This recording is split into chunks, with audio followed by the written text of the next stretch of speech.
thank you for joining us today. If you are not an ATA member, please consider joining at https://atalink.org/become a member. The views expressed in this presentation are those of the speaker and do not reflect the official policy or position of the United States Air Force, the Department of Defense, the United States government, or the Airlift Tanker Association. Welcome to Seminar 9, Capability Development Lead for Rapid Global Mobility. We hope you enjoy this seminar.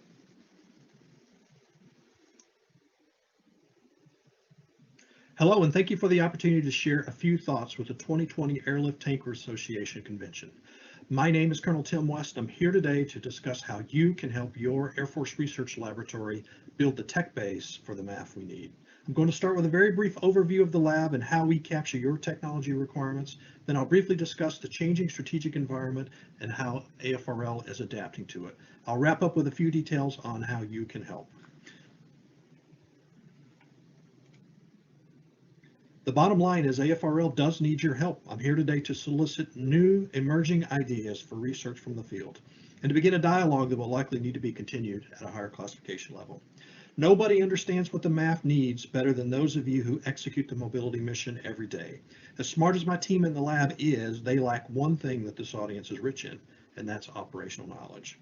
You know what tech is working great, what tech is falling short, and what tech is completely missing the mark. We don't. Help us with that. To provide some context on what AFRL is trying to do here, I want to spend a few minutes talking about how we're organized.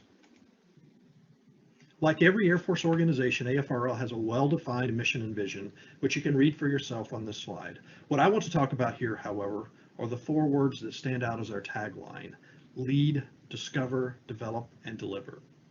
Given that the bulk of the research and development is now done by companies like Google and Apple, you may be wondering why we even need to have an Air Force Research Laboratory. The answer is pretty simple. These companies are motivated by profit, not by everything the warfighter, and not everything the warfighter needs is profitable. Because of this, we're willing to make those high-risk, high-reward type investments that industry often can't get past its board of directors. By investing in key technologies with strong potential for military utility, but perhaps limited commercial profitability, we buy down the cost of entry into these areas. Our investments also signal to the defense industrial base that we think this is an important area of research, which leads them to invest their own limited R&D dollars here as well. That investment in government contracts, academic grants, and our own in-house research results in the discovery of new technologies. AFRL then targets investments in the most promising discoveries to develop and mature them for integration into weapon systems that ultimately get delivered to the warfighter. Because of AFRL's unique mission, our composition is a bit different from your typical military organization. We are primarily scientists, researchers, engineers, inventors, entrepreneurs, and academics. Our employees, it's fair to say, are brilliant, creative, innovative, and optimistic because we hire them to be that way. They come with credentials from the highest science and technology schools in the country. We deliver superior technology to the warfighter in a continuous manner, adapting as needs evolve and as technologies change to deliver new warfighting capabilities to keep the fight unfair. AFRL's technology portfolio is loosely organized into three science and technology investment categories.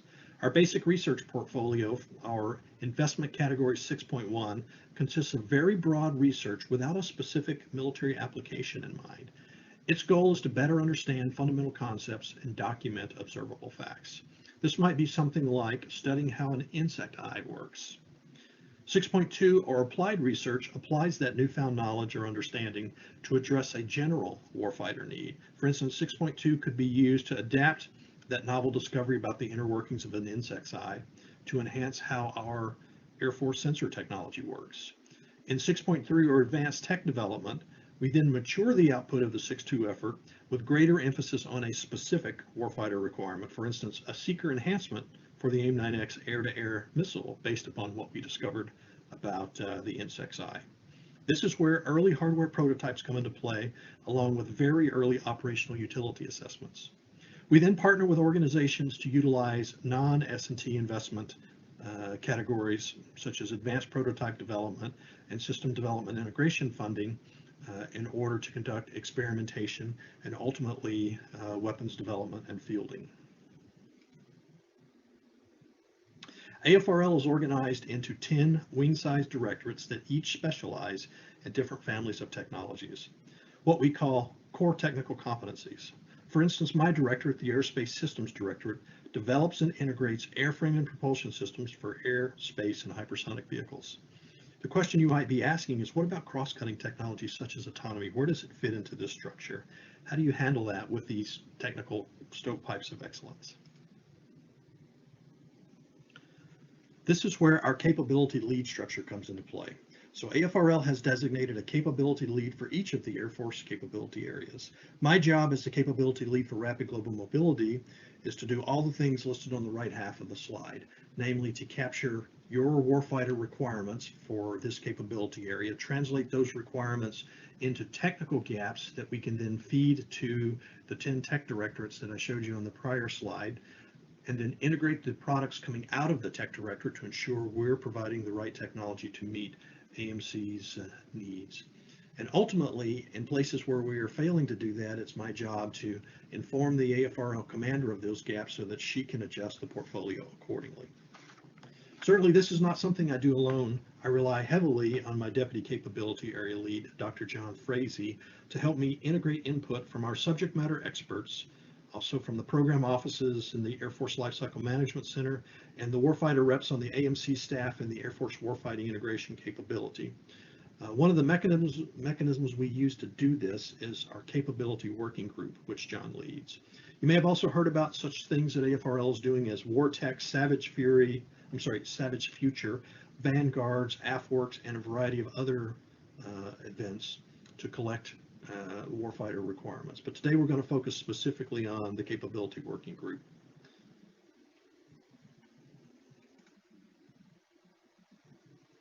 Our current vector is driven by our belief in the need for change in how we do business in the lab and also how the MAF operates. I believe the changing threat environment means we can no longer assume AMC will be able to support the fight tomorrow like they did yesterday. We can't assume, for instance, that we can put our tankers wherever we need them in the operational theater, as we've done in the past. We've had the luxury of doing exactly that for the last 30 years in places like Iraq, Afghanistan, and elsewhere. I don't think China's going to give us that luxury. I also believe the Air Force needs a more coordinated vision for the future MAF forces that integrate divergent views from different stakeholders. AMC and AFWIC unapologetically see the world differently, and they're supposed to. Yes, they're both looking at how we employ the MAF in the future. AFWIC, for instance, is looking at it through the broader lens of how we can fight the entire fight in 2030 and beyond. They're asking what kinds of range lags our strike packages will need in 2030 and what sort of effects they will need to deliver. And then, once they understand those CAF requirements, they're deriving the MAF requirements. But until these details are defined, it's tough for AFWIC to provide the lab with formal, definitive technology requirements for the rapid global mobility area. Meanwhile, AMC is thinking not just about tomorrow's fight, but also about how they continue to fight today's fight, how they sustain today's fleet, and how they ensure the Air Force is ready to go toe-to-toe with China if China doesn't wait until 2030 to get belligerent. What that means is if the lab waits until AMC and AFWIC come to consensus on formal capability requirements, we will likely be late to need on the key technology to enable those capabilities. We simply can't afford to sit on our hands until this gets resolved. But the lab also cannot afford to go off half-cocked and deliver a bunch of gee-whiz tech that the warfighter simply doesn't need or cannot afford. And that last word is really important, affordability. A lot of great tech such as C2 systems and defensive capabilities have been available for decades, but AMC could not afford the price tag associated with fielding them.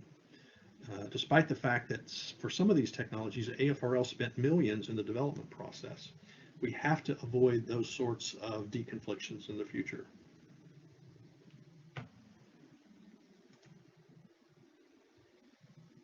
So AMC likewise finds itself in a similar catch-22. If they wait until the technology is mature to make it part of the formal requirement, The capabilities that make it to the field will be 1 to 2 decades old by the time the technology actually gets funded, incorporated into a program of record, and put into a weapon system. On the other hand, if they push requirements that are too gee whiz, too sci-fi, too early, then fielding could be delayed by years while the lab and our partners work to mature that technology. By the way, China has exacerbated this situation, but it's certainly not a new challenge, as demonstrated by the quote in the gray box on the screen there. Eberhard Rechten, who led the precursor to DARPA, described this very problem in the early 1970s. So how do we break out of it?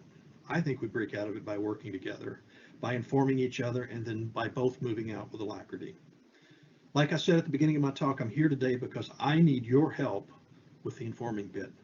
I need your input not only on how to accelerate change, but what change we need to accelerate so that our Air Force remains the world premier air power. I need your understanding of the operational context to ensure AFRL is doing its part to achieve the Chief's mandate to accelerate change or lose.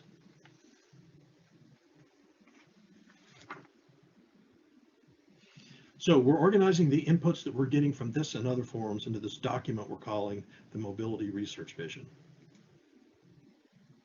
Together, we want to look at all the elements it takes to achieve mission success, document where we fall short from a capability perspective, translate that shortfall into technology requirements, and move out on the research needed to close those technology gaps. And where appropriate, leverage existing commercial capabilities, and where needed, germinate new technology to fill in the gaps. The intent behind this mobility research vision is to ensure AFRL, the Air Force Lifecycle Management Center, AMC, and the entire acquisition enterprise are moving out in lockstep to align delivery of bleeding edge technology with the arrival of funding to put that tech on our MAF aircraft. The vision will be broken down into 4 parts that align with AMC's 4 main mission areas: airlift, aerial refueling, aeromedical evac, and the global air mobility support system. Since our early work is focused heavily on aerial refueling, the next few slides use that mission area to give you an idea of what will be in the vision. Each chapter of the vision will have a bit of history on that particular mission area. This is a pictorial of the history of aerial refueling. Many aspects of this mission area have remained unchanged since 1930. That's 90 years, folks. As Dr. Roper recently noted, in East Asia, aerial refueling is a strategic capability. The enemy shoots down one tanker, and that takes out all the strike aircraft that tanker was supporting, at least until another tanker can backfill it. That's a bad day. This is a snippet out of the actual vision document. Detailed capabilities and technologies have been removed for classification reasons, but this gives you an idea of how we're binning these requirements. Obviously, we're using any formal documents that are available, such as the one on the screen there, the Tanker Force Structure and Modernization, as a starting point for this, but we need more input to fill in the gaps. Note the distinction between capabilities and technologies. Not all capability gaps have an associated technology gap. Sometimes the capability gaps are driven by funding shortfalls, not available technology. And again, I'll point to comm systems and defensive systems as a classic example of where there are greater capabilities on the shelf today that we have on the MAF aircraft in the fleet. We need your help to populate this sort of table for each of our 4 areas that we're looking at. So the road ahead basically consists of these 3 things: soliciting research ideas from the field, and again, that's part of what we're doing today, or at least we're starting that process. Ultimately, we're going to take those ideas, build a draft of the vision, and then conduct some stakeholder workshops to refine that for each mission area. And then once we've got a document that AMC, AFWIC, the lab, and others are in general agreement makes sense, and we will use that as our way of prioritizing and advocating for S&T funding based on that refined vision. Did I mention that I'm looking for your help here? We want you to bring big, bold, radical ideas on how we can enhance the fight through smart technology, both today and tomorrow. My POC for this is Dr. John Frazee. Since I know we're going to get loads of great info from this audience, please do John a solid and put something like ATA 2020 research ideas and then list the specific mission area in the subject line of your emails. And thanks in advance for helping AFRL help the math. For more information about the lab, check out this website or just drop us a note at the email address on the screen. We really do appreciate your help, and we look forward to the Q&A session to follow.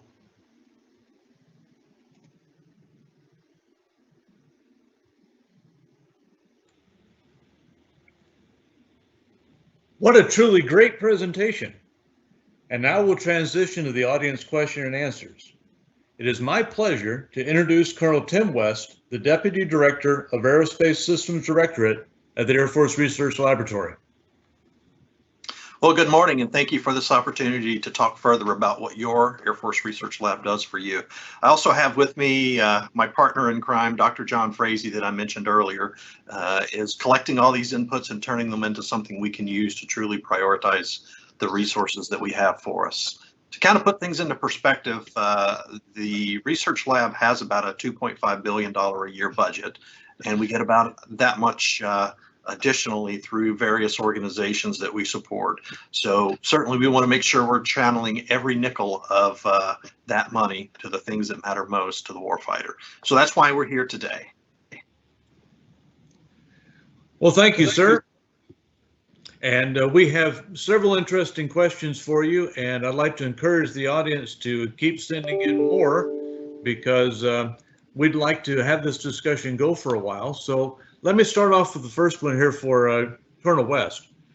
As we accelerate change in aircraft capabilities, what capabilities of the dozens of AMC en route locations across Europe, Asia, and the Pacific that support these aircraft should be prioritized for investing time and resources into developing? So there's a lot packed into that question, certainly. I think it depends on the various technologies we develop and how much ground support will be required for them. Certainly, as we start talking about JADC2, we want to make sure that not just the aircraft, but everybody involved in the fight, to include the ground stations along the way, share that common picture of the battle space. And I know that's certainly a priority of AMC and the new AMC Commander, is to enhance the battle space awareness that our CAF crews have. And certainly we need that on the ground. Specific technologies may drive additional capabilities or additional support requirements at each of those stations to make sure that when tech breaks, and tech does break, that we've got the right things in the right place to quickly turn the jet and get it back in the sky. John, anything you want to add to that one? Sir, I would just add that we have been thinking about this. Before COVID hit, we were going to travel to Dover Air Force Base and start looking and getting some ideas there about how we could help these situations. And I will add that when Dr. Seneff was the chief scientist at Air Mobility Command, she and several people from AMC A4 and myself traveled to the UPS facility in Louisville to try to get new ideas. So we're definitely thinking about this. I've been talking to AMC A4 too about some of the different things that we could do, and my next step is to continue that conversation on how we can use some emerging tech to help this mission. So John, I'm going to let you tackle the next question I see on the screen too, which talks about the GAMSS research underway. I know you've been involved with AMC in that area, so would you speak to that, please? Yes, sir. And I think that's one that we really need to dig into more. We've talked to AMC A4 about that, and again, we went to Louisville to the UPS. There's a lot of emerging technology out there that could be used. It's a matter of, I think what AFRL needs to do next is make a trip to some of these facilities.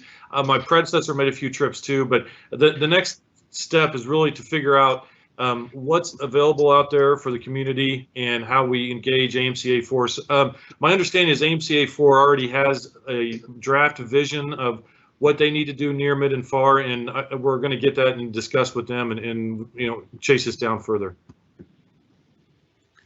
All right, I see we also have a question regarding when do we expect to complete the vision?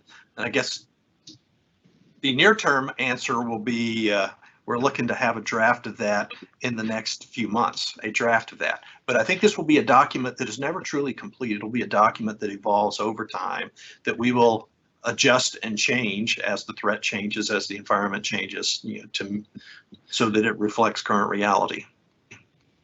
John, anything you want to add to that? No, sorry, I think that's spot on.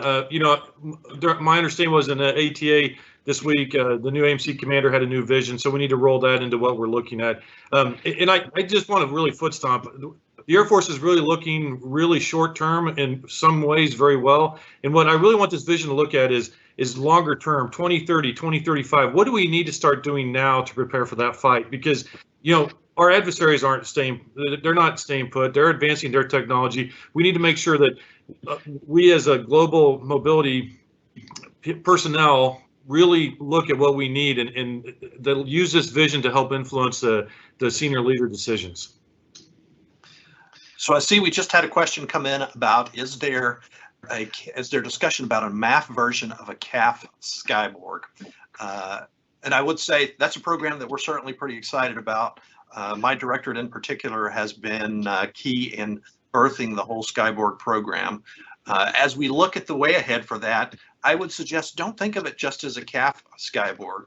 We are looking at using those assets for everything from ISR to additional weapons in the space. But as part of building that picture of the battle space and creating enhanced battle space awareness, that's not just a CAF thing. That's going to be for the MAF too, particularly when the MAF is close to the flight or close to the fight, working aerial refueling, last mile delivery, and so forth. So we do see roles for Skyborg being far bigger than just the CAF, far bigger than just a wingman for an F-15 or an F-35. All right, the next question, how do we accelerate change when we are dealing with cybersecurity certifications that can take months or years to get approved? That is a real problem. We are working, the lab is unique in that we've got a few areas in which we get a get out of jail free card. We don't quite have one for cybersecurity, but we do have some abilities to try things in that area that keep us from having to wait 2 or 3 years just to do the trial to find out if it actually works. So I know a lot of smart people are looking at how we do that process faster. There is some streamlining going on there, but ultimately that is because of some of the approvals that we have in the lab, we are able, at least on the demonstration level, to get things into experimentation early without some of the normal hurdles associated with cybersecurity.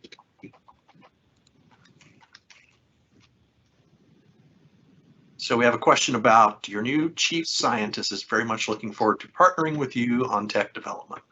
With vision from our leadership, the AMC aircraft also deliver data, what is your role in that area? We've got a number of things going on across the lab as it relates to data management. That is one of those areas that doesn't fit nicely into those 10 wing equivalent directorates that I talked about before, but it does touch on most of them. Our information directorate in particular is looking at how we bring new AI type technologies to the fight in order to help us sift through the data faster, because we're quickly getting to the point where we have far more data than any human can analyze in any relevant time frame. So the more that we can automate that to pick out the important bits and flag them for a live operator look at, the better off we will be. Obviously, just collecting the information in itself is insufficient. Just analyzing the information in itself is insufficient. Being able to pump that information to where it needs to be and share it across the whole warfighting enterprise will be key, and AFRL is working on technology in that area as well. We have a question regarding COVID. I'd like to get your thoughts on what COVID might have highlighted you to threats. Not a kinetic threat. So COVID has caused people to think differently about a lot of things. The very fact that we're having this conference virtually rather than in person, and that we've sorted out the tools to be able to do it, and the fact that we figured out how just to be able to log in remotely and check email has caused a lot of thinking about how we use our information technology. Now, as it relates to weaponizing it, that's certainly not an area that the lab is involved in. However, the lab is highly involved in how do we defend against those sorts of things? How do we, for instance, we've been involved in the process of improving how we would fly airmen from one base to another that are infected to minimize the health impacts to the rest of the crew on the airplane. We have, in fact, a lot of the active duty testing that is done, the actual test analysis is done by the 711th Human Performance Wing, which is part of AFRL. We are a big driver in the testing process, in the diagnostics process, in the protective equipment development process. So we have been working to help not just the Air Force, but all of the services refine how we deal with something like COVID, whether it's naturally caused or man-made. So I think I'll pass to the next question to you. Is there a good location on the Nipper to see what current technologies are under research and evaluation so that we don't submit research that's already being looked at? So I would say on Nipper, you're going to be somewhat limited there, just because a lot of the things we do in the lab get classified quickly. From a high level perspective, certainly Dr. Frazee is the right point of contact. You know, if you have an idea, you reach out to him and he'll make sure that you're having the conversation at the appropriate security level to pass on your ideas. But it's okay if we get ideas that others have suggested. It's okay if we get ideas that we're already working on. To a degree, you know, getting ideas we're already working on is an indicator that we're doing the right things. So don't let that detract you from sending in your thoughts. And by the way, if you have an idea that you are concerned might be classified, just shoot John or myself a note and we can send you our SIPR email addresses and you can send your ideas in that way as well. All righty, and just to see if I can stimulate a little bit more question and answer, can you highlight some examples of research that directly impacts Air Mobility Command today or perhaps in the near future? So yes, I'll talk a little bit about what we're doing in the tanker business. We have been intimately involved with AMC and with prime contractors looking at what the next tanker might be like. We have our subject matter experts involved in some of the studies there. You know, one of the notional concepts that we have proposed is this concept of a tactical, an unmanned tactical tanker, for instance, that might carry the fuel, I'll say the last couple hundred miles. As the threat systems get more and more effective and push the tankers further and further from the fight, you know, we need a mechanism to make sure that we can get fuel to where, you know, the F-35s and so forth actually need it to be. So one potential solution to that is a small signature reduced, not necessarily stealthy, but a small signature reduced aircraft that would shuttle fuel the last couple hundred miles or so. We are looking into, obviously, with all the issues that the KC-46 has had with their tanking capability and the cameras and so forth on their system, the lab has been heavily involved in coming to a solution that Boeing can afford, but does actually provide what the warfighter needs in that area. We're also looking at how do you automate that whole tanker process. If you look at most of the automated in-flight refueling that's happened, it has been with probe and drogue rather than with a boom type refueling system. We're looking into research in that area, and that's just one example out of one mission area that the lab is working on that has direct impact to AMC.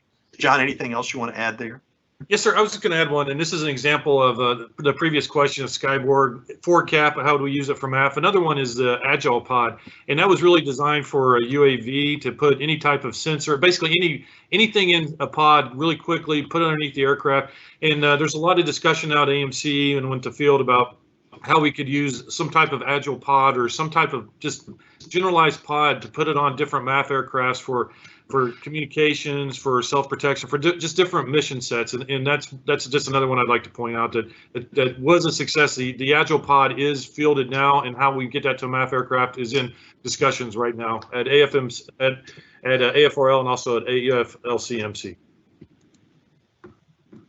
So I see we had a question that popped up, kind of a follow-on to Skyborg, and I partially answered this already. The question specifically asks, have we given thought about large unmanned tankers and large unmanned cargo aircraft? And it mentions the MQ-25. which is a program that AFRL has been following closely. But I think for our Air Force purposes, the MQ-25 isn't nearly as effective for what we're looking for. It's what the Navy's using it for. You think about, from their perspective, they need something to top off the F-18 basically as soon as it gets airborne, because it's burned down a fair amount of fuel just to get airborne off the carrier. So a smaller load of fuel nearby that they can quickly take off and land for the Navy makes sense. In our case, where we're talking about trying to shuttle fuel, multiple 100 miles, and enough for, say, a 4-ship, it's half or a quarter size of what we think we need. So yes, we are looking at that, and we are looking at, longer term, where do we go from a fully automated aircraft for tanking and cargo? I do think there's some cultural aspects that will have to be addressed there across the Air Force before we get to that point, though, to get, for instance, the receivers that might be taking fuel from a automated tanker comfortable with that. So we've got some work to do in that area as well. All righty. A slightly different question. Do we have any research being done on the next airlifter, a C-17 or a C-5 replacement? So I won't say on an airlifter specifically per se. We have done significant work in the last several years in the lab looking at how we enhance aerodynamics to bring down the volume of fuel that we burn. The notion of a blended wing body or a hybrid wing body aircraft, the data are pretty substantial that that concept does make RMAF cheaper to operate. It does bring with it some support issues, though, as we, one of the earlier questions asked about the support infrastructure. When you go from a tube and wing based airplane design to more of a hybrid design, it does require us to rethink a lot of our ground equipment, which comes with a price tag that, at least in the near term, makes that less favorable. But a lot of the technologies that we would use for a tanker aircraft are directly applicable to cargo aircraft as well, and vice versa. All right, let me move to a different question. How do you see the 5G wireless technology being leveraged and used in installations in the future? So I'll say 5G is one of the many alternatives we have out there to increase comm and battle space awareness. It's a little less practical, perhaps, over the ocean than it is over continental territory. But I do think it is something that we need to look at and start using where it makes sense. And again, for a lot of our terrestrial-based comms, it makes a lot of sense. It needs to be part of a larger picture, though. SATCOM we're going to be using SATCOM for a long time. And we need to think about what comms we use when SATCOM isn't available, because our enemy may not always allow us to continue to use SATCOM over their airspace. Over. Oh, very good. Back to the refueling side, are we looking 20, 30, 40 years in the future for any alternative energy sources rather than just flying gas stations? So we do have a small program in the lab that looks at things like decay of radioactive material and how we might use those in propulsion systems in a safe manner. The last part is really key, that if we do that, we want to make sure that we can do it in a safe manner. Interestingly, that's one of those areas where the rule set between how we use that material from a military perspective versus how we use it from a civilian power perspective is such that we'd have to change some policies in order to actually be able to take that prime time. But the short answer is yes, we are looking at not only different fuels, but fuel replacements. Okay, here's a different question. Is there any research going on to eliminate one of the pilots, or maybe to reduce the crew size in large USAF aircraft? So we actually have a roll-on, roll-off capability right now that's being tested that doesn't really require any modification to the airplane other than the removal of a seat and the strap-in of this robotic device that basically functions as a pilot. Now it functions as a pilot in terms of being able to aviate and navigate. There's still some work to do in terms of communicate and kind of the rest of the roles there.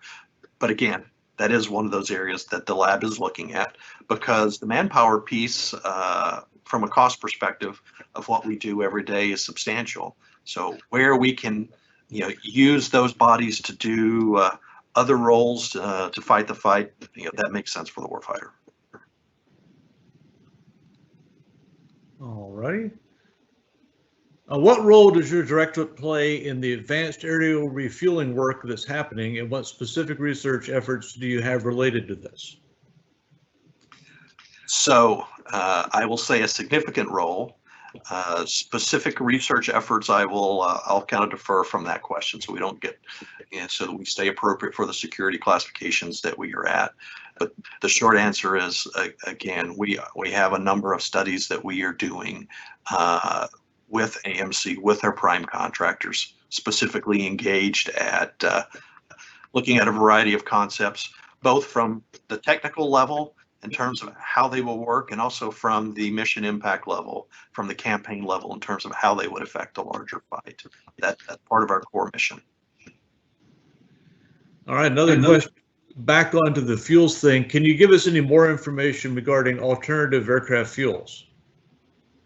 So, we have looked at a number of, I'll say, bio-based fuels, which do provide the kind of performance capabilities we need. They are very expensive, at least currently. As we start talking about, again, things like radioactive decay and how we might use that, building a military unique pipeline to generate those fuels would be a substantial upfront cost, but the science is there to support that. Once we had those in place, not only would they deliver the performance we need, but they would deliver the performance we need safely. John, anything you want to add to that one? No, sir. I think you hit it perfectly. All right. With the push toward ACE and multi-capable airmen, there's also a large need for multi-capable equipment to go along with this. Do you have any research along these lines? And I see the rest of the question talks about devices that talk across multiple systems and equipment that serves multiple types of aircraft. That actually is an area that we are working on. And, one small example of that from a communications perspective, as pretty much everyone that's on this forum is aware, the F-35 data link system doesn't talk to the F-22 data link system, and neither of those talk to Link 16 and what the rest of the fight is flying. So one of the things we have been working on with our Valkyrie UAV is an airborne translator, if you will, that speaks all of those language in order to be able to have a common picture across the fight. So that's one area in which we're doing that. John, other examples? Not specific examples, but I think this is one of those really good topics that maybe get further clarification from the field on what they see we could use, or what we could do the research on in the future, and can definitely get the right people from the cyber world to field those questions, and we can push this further along in the mobility research vision. All righty, I'm not sure which gentleman can best answer this one, but do you have any information about aerial port of the future and support efforts for that? Go ahead, John. So yes, I'm talking to AMC A4. I had a conversation with them a few weeks ago. It was right before Savage Future, and I just need to close that loop with them to have that initial talk about what they're looking at near, mid, and far, and how AFRL can help with the aerial port of the future. So those conversations are being held, and again, just a foot stomp, if they're, the personnel out in the field that are actually moving the equipment around and have ideas, please just send those to me, and I'll make sure we route those appropriately and get them in the vision and get them documented properly. All right, what will probably be our last question. Can you clarify the difference between the bridge tanker and the future tanker, and are there specific capabilities being discussed for either of those? So this is one of those questions that I would defer to, not to John, but to AMC on. So our job in the lab is ultimately to provide the user what they need to do their mission. There's a lot of discussion going on about the capabilities for each of those and the nuances between them. The family of technologies that we are working on is a spectrum that will cover that whole area, all of those requirements over time. A key part of what we do is making sure that we're time phasing things appropriately, though. And yeah, actually, that is a great example of part of why we set this briefing up, that there's a lot of systems or concepts that we know that are coming, concepts that we have a pretty good idea of what the user may need, but the formal requirements are still very much to be determined. So making sure that we are not missing anything in our cross-check, making sure that we're thinking big picture, that that we are not waiting for that formal requirement, but trying to read the tea leaves enough in advance to build the tech base for that form, whatever the formal requirements end up being, into our portfolio. That's a key part of what we do and a key part of what we could use your help with. So again, thank you for the opportunity to speak to the ATA 2020. And please do continue the conversation with us after today. We very much would like to get your thoughts and your ideas. If they seem a little harebrained, send them anyway, because you may have the big, bold, radical idea that we've been looking for that helps us think about the fight completely different than the way we do today. So John and I look forward, like I said, to continuing this conversation even after the conference ends. Thanks, Gary, for facilitating.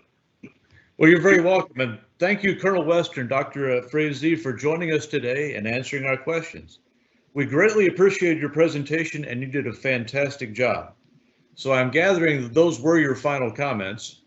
And so I want to add one last thing, and that is to thank you specifically, Colonel West. We understand you're retiring in December. We at ATA would like to congratulate you and thank you for all you've done for ATA, AMC, and the Air Force. We'd like to present you with an ATA coin in person, but since we can't, we've done the next best thing and put it in the mail for you. We hope you enjoy your retirement, sir. Thank you very much. I appreciate that. Well, this concludes Seminar 9. Don't forget to stay connected for just a few more seconds to get your crossword puzzler word.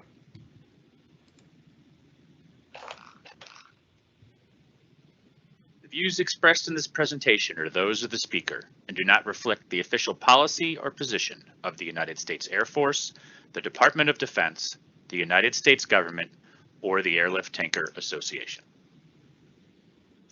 If you are not an ATA member, please consider joining at https://atalink.org/become-a-member.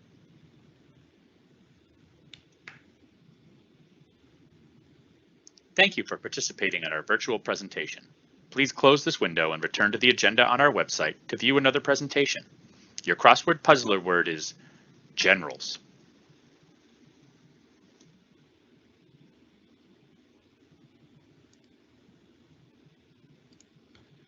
Well, gentlemen,